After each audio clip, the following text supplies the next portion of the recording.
Hey, how's it going, RC Construction fans? John Gibbs coming to you again from North States Garage and Heritage RC. I'm going to be talking today a little bit about the HUINA 1599. I've got now probably about 8.5, 9 hours of usage into the machine. And I just want to give you some more feedback on that. So here we go. So I'd like to start off with a couple of the negatives that I've seen thus far with this machine. The first one is the dig depth. That's about all you're going to get. It's got a small dipper or stick, crowd, whatever you like to call it. I'm pretty sure that there is a limit switch that's stopping this from going the rest of the way down. There probably will be some sort of a modification that you can make in the future to adjust that. But that's what I'm thinking right there. That's one of my first negatives I think with this machine, the HUINA 1599. And my second biggest one is this.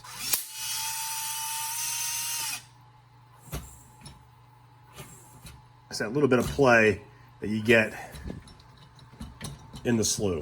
And then more of a cosmetic thing is not being able to have an actual door that opens and closes.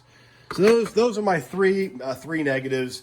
I've also seen some members out there of our Facebook group that have had issues where under very heavy use, they sheared they sheared all the bolts from underneath that were connecting to the slew gear or the slew setup in this. But like I said, I've had mine for just about the same amount of time, and I've been using it moderately, no issues. So I'm going to continue to go between moderate and heavy, and I'll continue to report back. But like I said, I'm probably about 8.5, 9 hours in with usage here.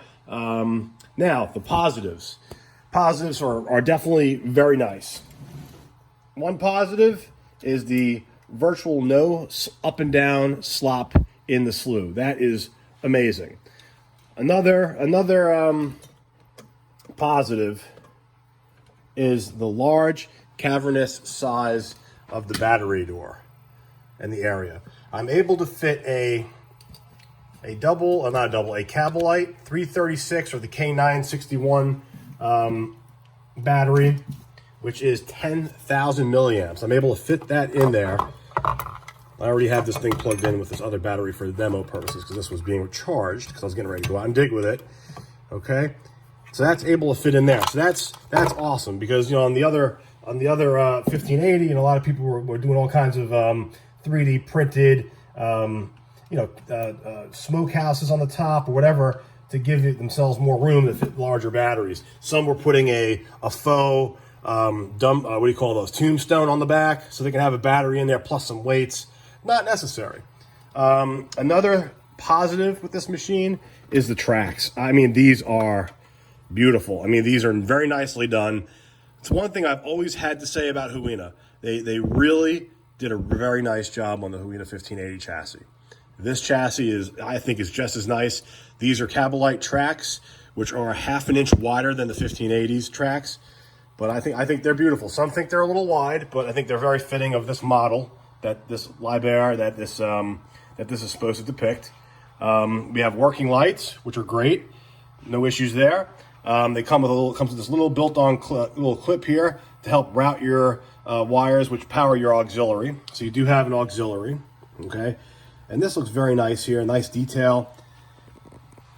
Now you have an antenna here, so you get good reception. I do very much like the dual gears there that they have for the boom setup. So, all right, well that's my update at the, let's call it the 9 hour mark. So that's my update at the 9 hour mark. I will continue to keep you updated. And yes, this does get dirty. I am just very particular, and I like to keep my machines clean. So this machine has been wiped off numerous times. So don't let its look make you think it hasn't been used. There's definitely some dirt left over from yesterday. It's been very dry here.